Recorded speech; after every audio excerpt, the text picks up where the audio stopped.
একবার আল্লাহর নেক ওলি হযরত জুনায়েদ বাগদাদী রহমতুল্লাহর কাছে এক নারী এলেন। তিনি সম্পূর্ণ পর্দায় আবৃত ছিলেন, কিন্তু তার কথা বলার ভঙ্গি ও কণ্ঠস্বর থেকেই স্পষ্ট বোঝা যাচ্ছিল যে নিজের সৌন্দর্য নিয়ে তার ভীষণ অহংকার ও গর্ব ছিল। সেই নারী হযরত জুনায়েদ বাগদাদী রহমতুল্লাহর কাছে এসে জিজ্ঞেস করলে, হযরত, আমি আপনাকে একটি মাসালা জিজ্ঞেস করতে চাই। শরীয়ত এ ব্যাপারে কি বলে?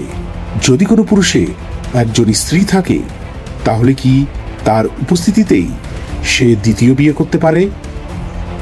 হযরত জুনায়েদ বাগদাদী রহমতুল্লাহ কোমলভাবে জবাব দিলে, ইসলাম পুরুষকে 4টি বিয়ে করার অনুমতি দিয়েছে, তবে শর্ত হলো সে যেন তার সব স্ত্রীর মধ্যে পূর্ণ ন্যায় বিচার করতে সক্ষম হয়।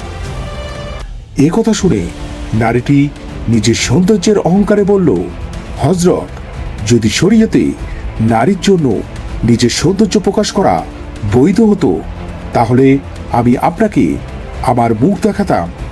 আপনি আমাকে দেখে নিজেই এই ফতোয়া দিতেন যে যার এমন সুন্দর স্ত্রী আছে, তার আর কোনো দ্বিতীয় নারীর প্রয়োজন হতে পারে না। নারীটি এই কথা বলা মাত্রই হযরত জুনায়েদ বাগদাদী রহমতুল্লাহ জোরে একটি চিৎকার করে অজ্ঞান হয়ে পড়ে গেলে। এ দৃশ্য দেখে নারীটি সেখান থেকে চলে গেল। কিছুক্ষণ পরে যখন হযরত জুনায়েদ বাগদাদী জ্ঞান ফিরল, তখন তার শিষ্যরা অজ্ঞান হওয়ার কারণ জানতে চাইল।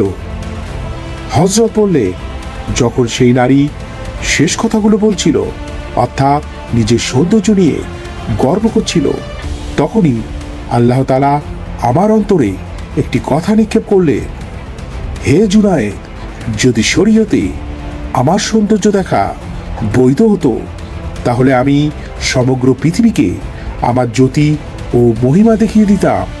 তখন সমস্ত মানুষ অনিচ্ছায় বলে উঠত, যার আল্লাহ এত সুন্দর ও মহামান্বিত, তার আর কোনো কিছুর প্রয়োজন হতে পারে না।